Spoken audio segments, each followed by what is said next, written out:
It's time for our discussion segment.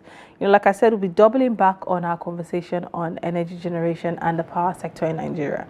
Now, we know that our generation capacity stands at approximately 4,000 megawatts, far short of the estimated 40,000 megawatts needed to meet the country's energy demands. This shortage has severe socio-economic implications, with businesses and households suffering from frequent power outages and disruption. The impact of the economy is significant, with Nigeria losing an estimated $26 billion annually due to power outages. Small and medium-sized enterprises are particularly vulnerable, with many forced to rely on expensive generators, increasing their operational costs and stifling growth. The government has made efforts to address these challenges, including investments in new power plants and transmission infrastructure. However, despite these efforts, the results have been mixed, and many Nigerians continue to experience erratic power supply, with some states receiving as little as 2 hours of electricity per day. Now, joining us today is Adetayo Adegbemle, Convener and Executive Director of PowerUp Nigeria, a power consumer advocacy group. Adetayo joins us via Zoom from Lagos and will share his expertise on the complexity of Nigeria's power sector and potential solution to the energy security and challenges we face. Thank you so much for joining us, Adetayo.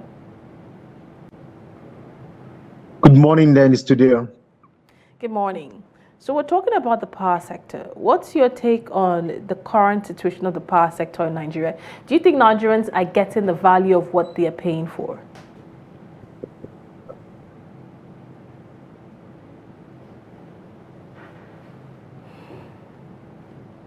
Sorry, ask that question again. You said, what's my take on what? On the power sector, the state of the power sector in Nigeria.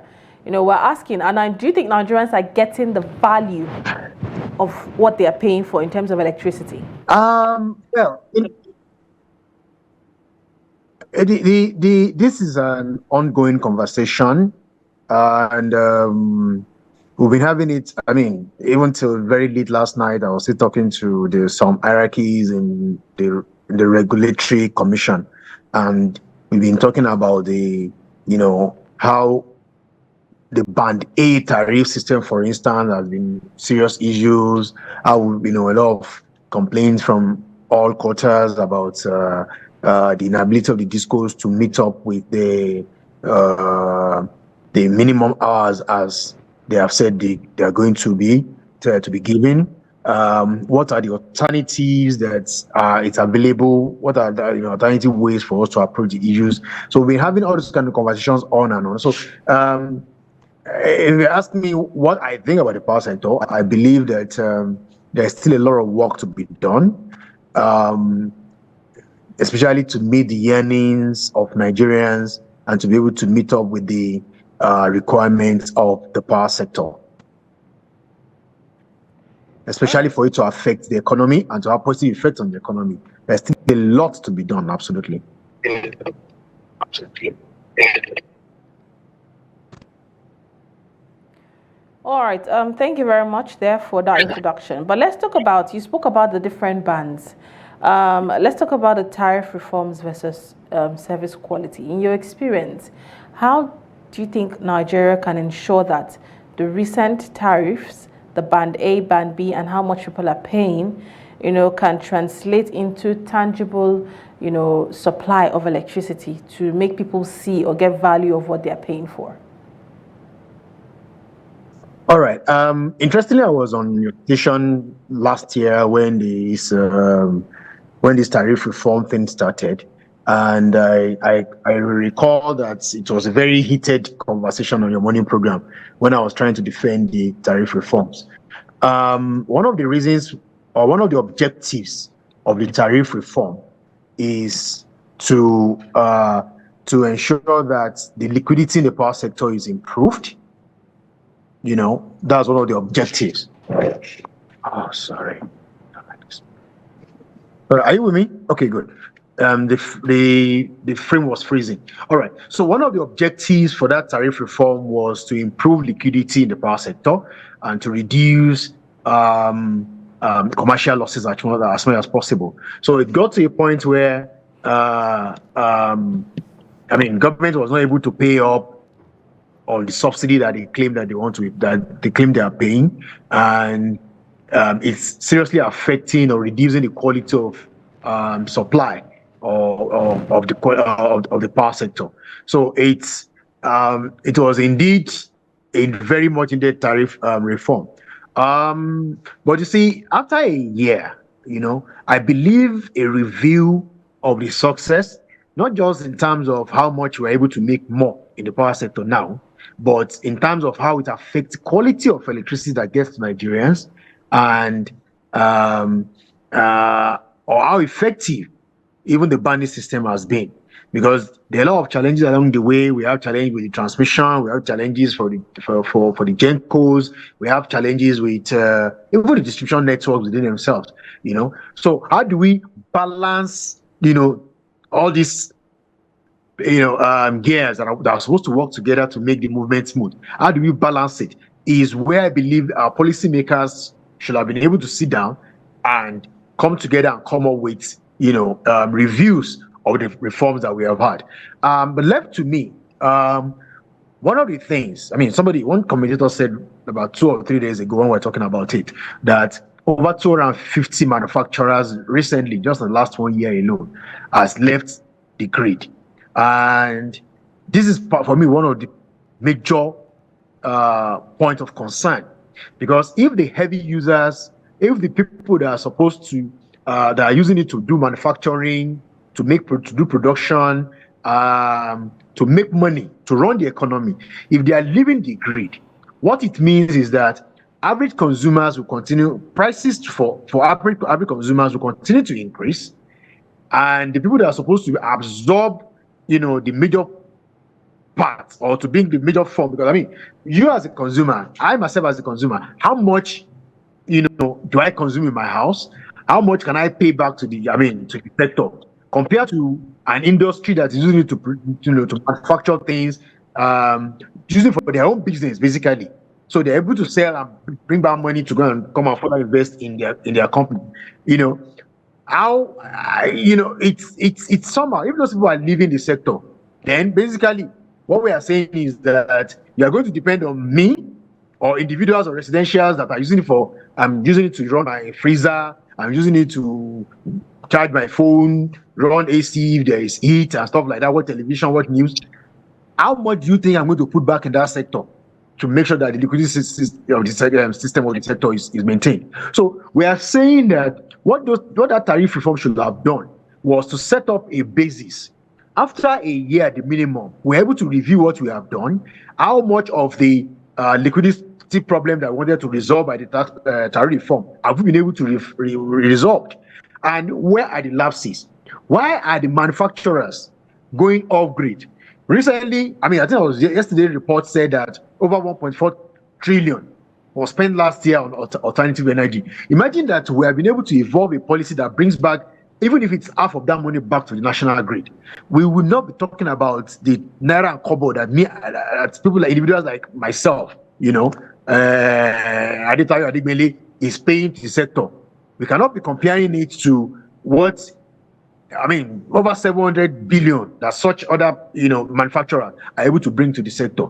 So for me, I would say, yes, we have started the tariff reform, but the reform in itself is not a one action event.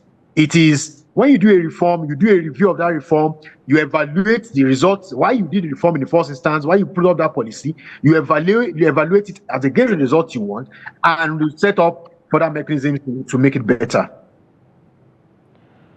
Okay, even with the tariff reforms, if they are put in place, if they're executed, with Nigeria's power generation capacity at an all-time low, with it, generating approximately 4,000 megawatts so far, how can this companies or the Nigeria's generation capacity be upped so that even if those tariffs are fixed, Nigerians can get enough electricity that, will be worth their while to pay those tariffs as well as run their businesses? All right. It's exactly what the same principle applies when we're talking about tariff reform then increment in generation and everything. If the people that are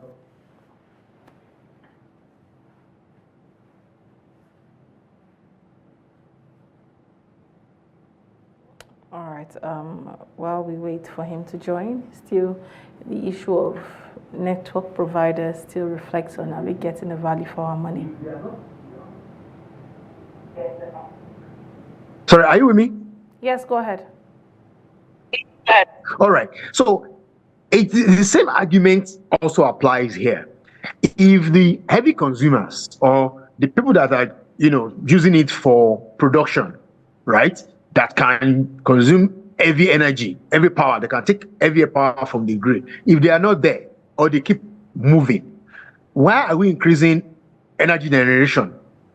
What I consume in my house is not going to be different probably in the next 1 year or 2 years, because maybe I have TV. All my children are old. All of them are on their laptops in their rooms. So we probably don't put on our TVs for as long as possible. Maybe the only household equipment that we use regularly is maybe our freezer, or maybe 1 or 2 equipments in the kitchen. So my consumption would not change. And I believe the same pattern applies in many houses. So if we continue to allow the manufacturers, the industrial users of energy to go off the grid, to go and seek alternative energy, if the presidency, in their wisdom, feels that the best way for them is to go off grid by installing 10 billion naira worth of solar, then you see that we will continue to have problem. What we're expecting for increment in generation on the grid will continue to remain stagnant. Meanwhile, off-grid generation will continue to increase. I don't know if you understand the gamut there. If I'm doing self-generation and you are doing self-generation and we decide to go off-grid, does not mean we are still not using energy or we are not generating power. But what it means is that we are not generating power on the grid.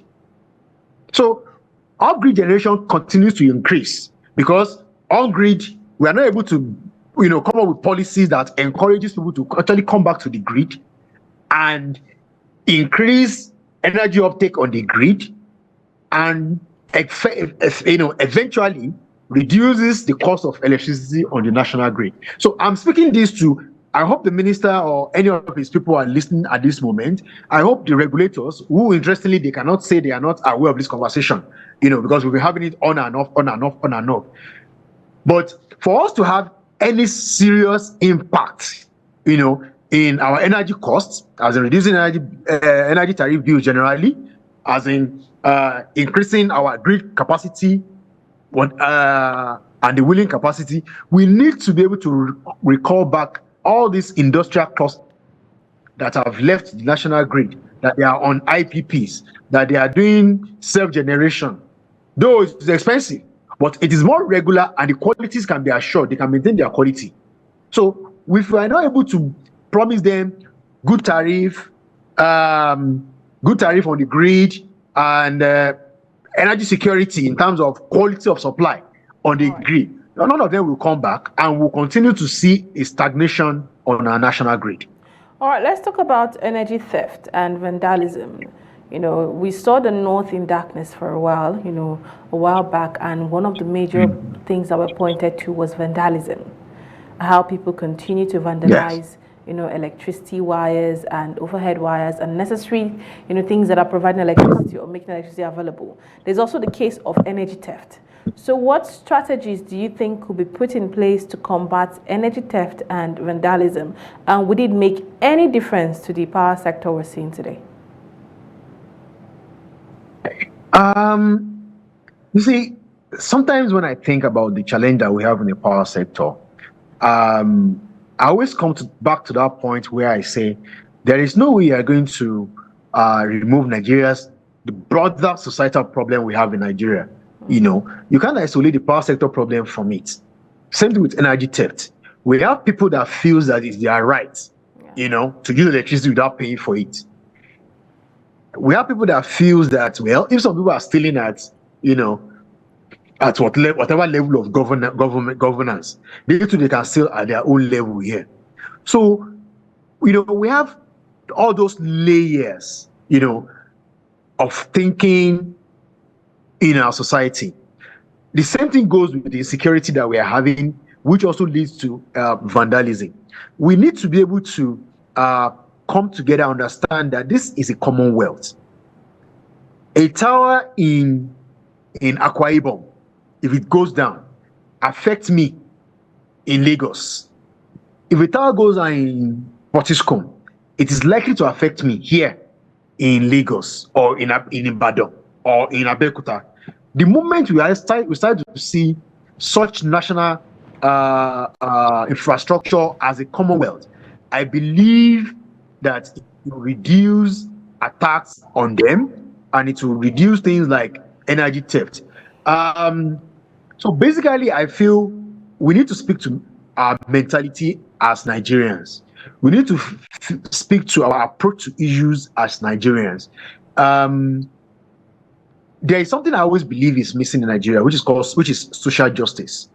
If a rich man can do something and is not guaranteed of getting away with it, then a poor man will put himself in checks. But when we have governors that are not paying for electricity, when we have ministers that are not paying for electricity, when we have House of Rep members that are not paying for electricity that they are using in their houses, how much do you think, how much effort do you think, how much push you need to put into me, an average poor man, to also pay for my electricity?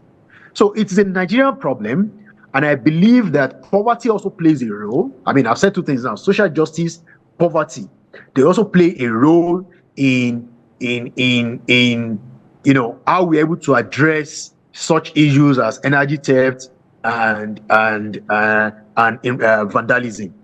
If you're asking me for solution, I would say we should address on the societal level. We need to do serious advocacy to address social injustice and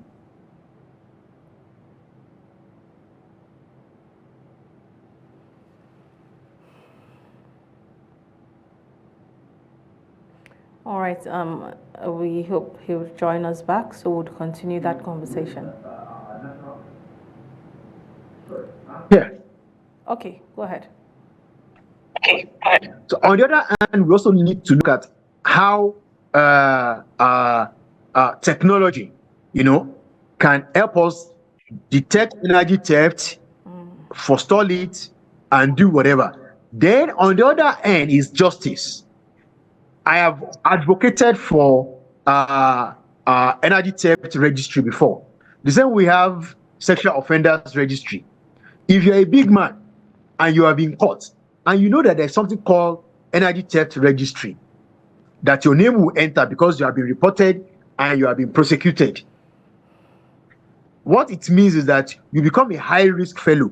I don't think any of our big men want to be involved or want their names on such blacklist. Or when we say you're on such a blacklist, you can't contest for election and stuff like that. It will also serve as deterrent. So that when you hear that you want to, I can help you so that you won't be paying this much for electricity. You ask questions. What are you doing? What exactly do you want to do that will make my bills to come down? Not that you go and bypass meter, you go and take my load, my major loads, ACs and freezers and stuff. You now take it on direct. You will ask such questions and you'll be very wary of such events. Now, once we can have such social justice system in place, I'm sure it's a matter of checks and balance. See, energy theft and vandalism is not a Nigerian problem. It is a worldwide problem. So it's not like it's limited to us in Nigeria. But then, those other places have been able to forestall, put regulations and laws in place. And because there is social justice, it does not matter whether you're a big man or a small man. You pass through the same social justice system. So there is no eye service or let him go because he's a big man. In this case, once you are caught, you are prosecuted. So it's all layers. It's actually layers. But I would say we start with education of our people. We have not had enough of this education, especially on energy theft and vandalism. A lot of Nigerians don't understand the implication of what they are doing. So they don't really know, if there's any consequences beyond what they have done.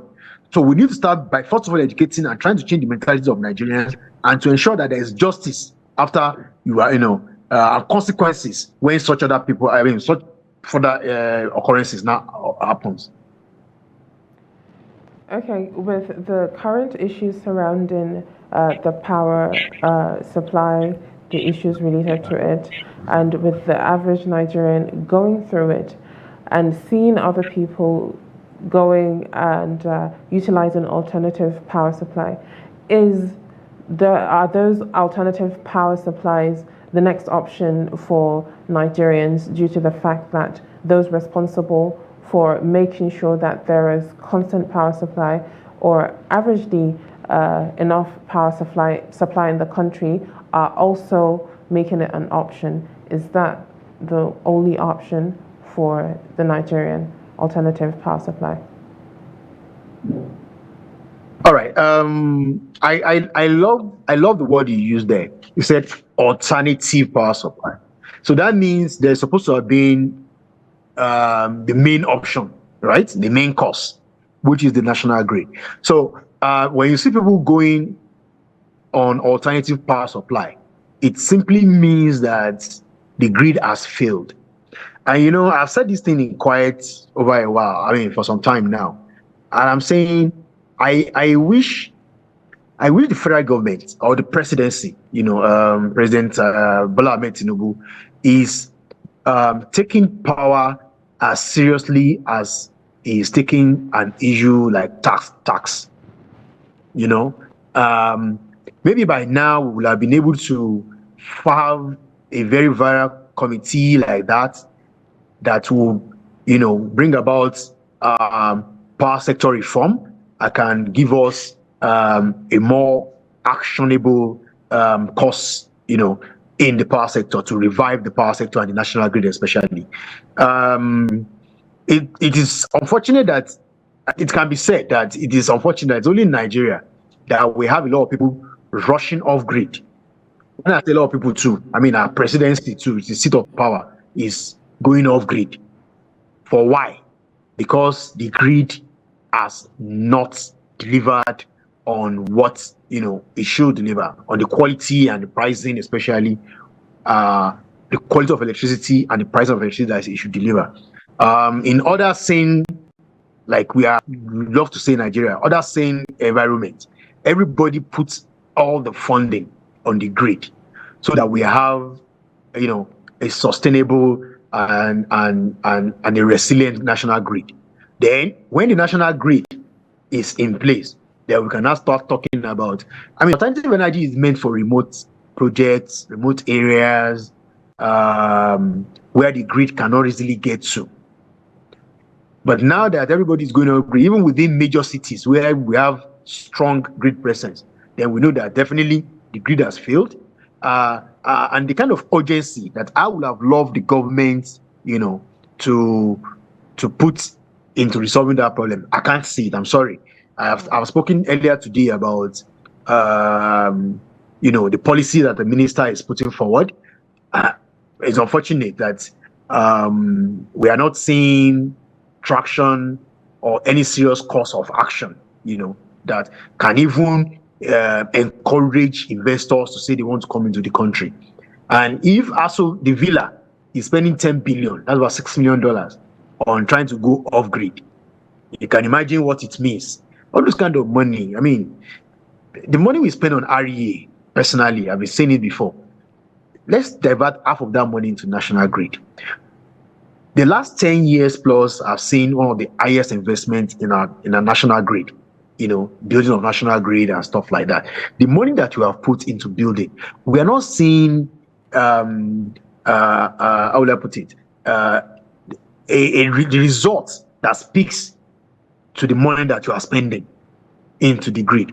So why are we not sitting down to look at the problem, look at why we are where we are? I look personally, a lot of people have gone through the National Integrated Energy Plan that the President Minister put together. I cannot beat my chest and say that document is what the paper is written on, because a lot of things we look at and be like, why? At this time, we say we are doing power sector reform, and we are talking about going solar in the next, how many years? What happens to our national grid? how do we make sure that our national grid is resilient? Those questions are not being answered, and which is, I believe, this one of the results, of course, because energy demands continue to increase, no matter the cost, and the grid is not able to deliver on its mandate, which is quality of supply, and majorly quality of supply and pricing. So naturally, it forces people to seek alternatives, which is where we are. So maybe Nigeria should just form, or we should just base all our power sector policy on alternative energy and let everybody go their way. There is another thing I also believe. A lot of people a lot of them are trying to do it now, which is the Electricity Act 2023, allows states to start generating and distributing. But so far, this is 2025, 2 years later, it's in transition. But I don't think we are transitioning in the right direction. That's my personal opinion. I don't believe we are transitioning in the right direction. We still need to sit down as a nation. We still need to sit down, as a people, to determine, the kind of energy security we want to build for the nation. Federal government allowing through the Electricity Act to share the responsibility with the states, I don't believe it's going to lead us on the productive path. We are talking about states that cannot maintain schools. We are talking about states that cannot maintain. How many states have water, supplies to homes today? A lot of us depends on wells and boreholes. Alternative source of water as well. How many states can maintain their health infrastructure? They need to still depend on donors, donor agencies, and private hospitals. Now, if we have all these antecedents on the ground, why and how do we believe that states can effectively manage the power sector?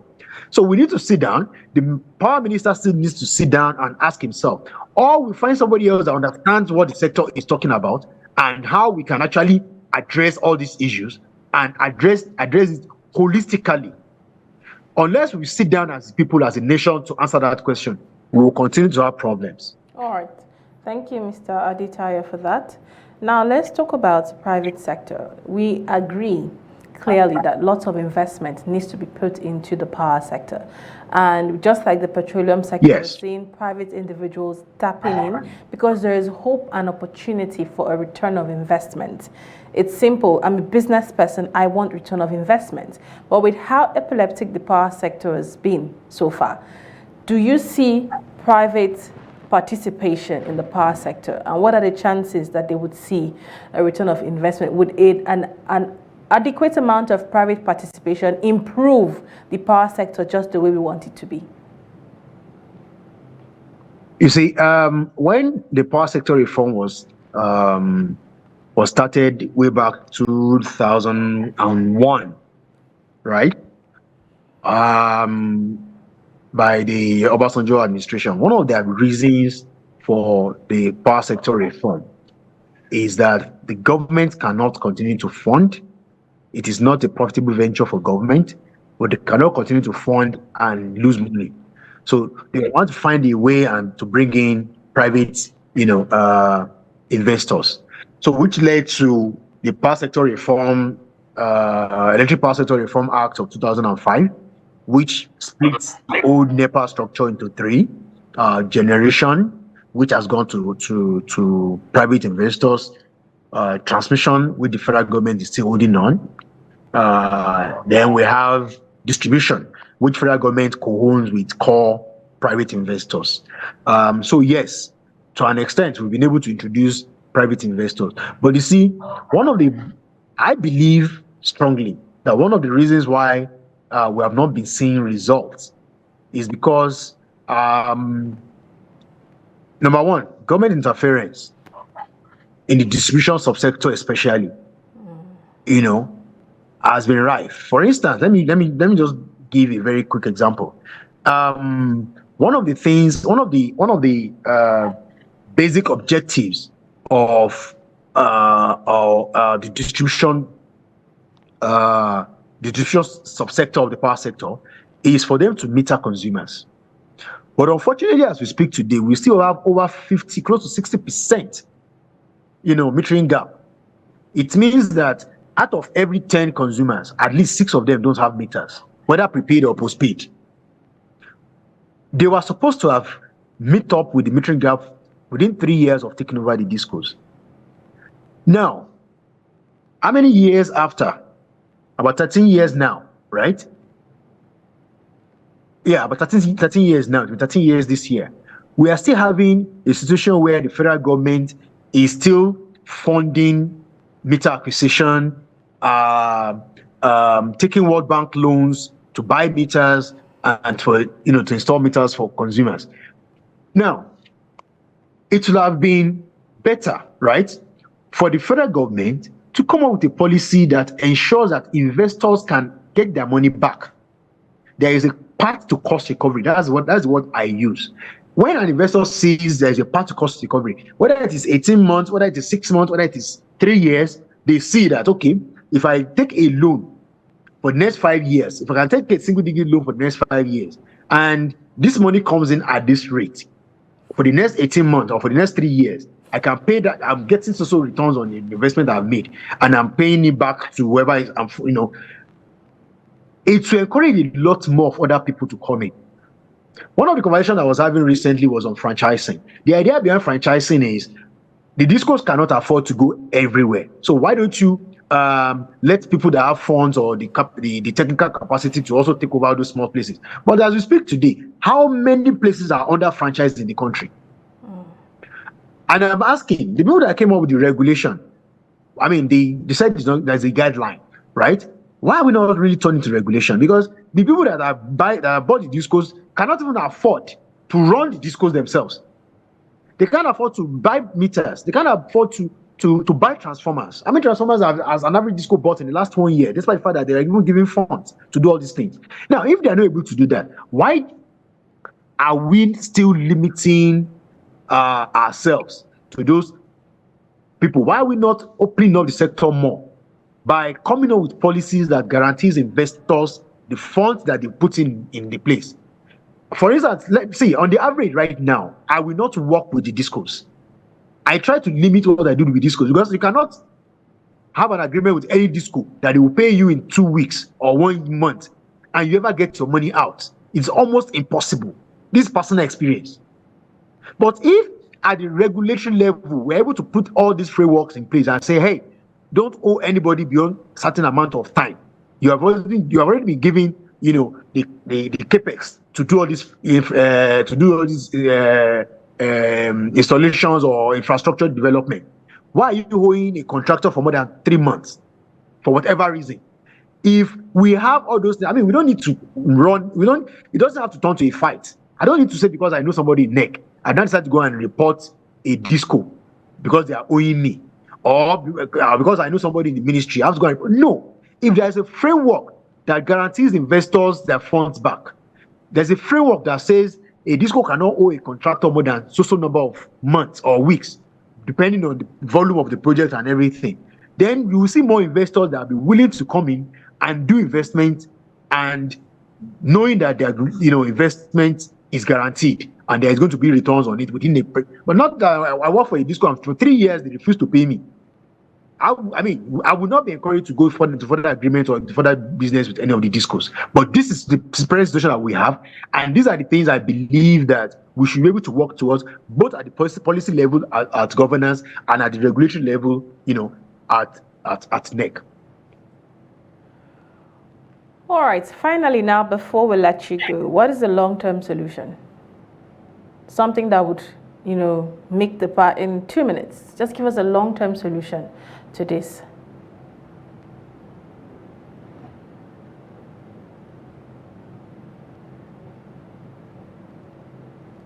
Okay, seems... Well, apparently from, but what? Can you hear me? Go ahead. I can hear you now. I can see the studio now. All right, good. Based on our experience, I will say part of the changes we need to do is to have changes in our own mentality, in our approach to a reform. A reform means that if I do something and it's not working, I try it again, it's not working, I change my approach to it instantly. I'm yet to see that kind of turnaround in our reforms in Nigeria. Two, I want to say, I mean, our policy level, our policymakers at the federal ministry, and policy should also be able to sit down and design exactly what is the way forward. Everything is not money. We should also think about posterity. When I was the Minister of Power, what was I able to achieve? What is the landmark achievement I was able to put down? To improve on the supplies, to improve on the quality, and to improve. I mean, one of the basic objectives of NEC is to make sure that we have energy at the cheapest as possible. I don't think we are achieving that right now, and we should be able to work that out. So we need reform-minded individuals. We need an open-minded approach to these issues. We need to be able to consider what are the alternatives as fast and as early as possible, and to implement them. And trust me, if you are not reform-minded, if you are likely to be a conservative, don't let us upturn the apple cart. Don't let us just change things. Let us keep running like that because we are not sure what the result of doing it the other way is. We will continue to have all these issues. So we need to be able to sit down and tell ourselves the honest truth. We need to be able to have the guts, the willingness to experiment and to evolve, to ourselves be able to reform and to experiment in the power sector. That way, I'm sure we're going to have results. There's no silver bullet. Don't let anybody deceive you that one single course of action is what's going to lead to this. At every layers, there are things that we need to unbundle and to put together again for it to move. Yeah, the part might be all right, but maybe the way you just put it together is wrong. Then we need to be able to take it apart. But we need somebody with that courage to be able to do that, to actually be in position and do this. All right, now, before you go, how can PowerUp Nigeria and other advocacy groups work with stakeholders to promote energy security and consumer rights in Nigeria? All right. Interestingly, PowerUp and a number of other advocacy organizations, we've been doing the bits that we can do. But unfortunately, no, don't let me say unfortunately, but we also have our limitations in terms of fundings, in terms of our ability to to quick turnaround of changes. A lot of us too, we still need training. I believe we're also doing the little we can do, little, but some of us we still need a lot of training. We still need to be able to put together, our observations, our field experiences into workable data that can help the power sector. On our own little end, we have tried to create a platform where NEC is taking direct feedback from consumer advocates across the country. But we need to do more of this, especially when we're able to put data together, when we're able to do our own research, independent research, and make publications. Yes, like I said, we need funding for that. Many of us don't have that funding. That's the truth. A lot of us are just doing it because we have passion and we understand the system and we're able to force and make little changes here and there. But we need to kind of institutionalize it. Maybe FCCPC, for instance, need to work more with a lot of consumers instead of trying to carry everything on their own. Yes, their mandate, but one tree does not make a forest. You should be able to absorb a lot of other interests, especially in that sector, and to give them, the kind of recognition and the powers to do some things. I also believe a lot of decisions that they are taking at the Power Ministry, that they seriously need to consider inputs and objections of the consumer advocates. They are discountenancing this, interestingly, maybe because they felt some of us are troublesome or troublemakers, but there is no basis for that. What we are fighting for is in the interest of Nigeria and average Nigerians. The presidency, I also believe, after the presidency should also find a way to call stakeholders engagements that includes consumer advocates, so that they can actually hear directly from the people that are directly affected, not just make policies in the absence. I mean, you can't cut my head in my absence. You have to, bob my head in my absence. I have to be there. So when you are making policies for consumers, make sure that consumers are there. and they're able to give you their own experience, their feedback from the field, so that you can incorporate that into whatever policies you want to make. Then we can have a robust policy. But there, yes, that's a lot of work to do, and I hope they are able to take it up and do it. All right, thank you very much, Mr. Adetayo, for your time on the show this morning. We appreciate your inputs. Thanks for joining us.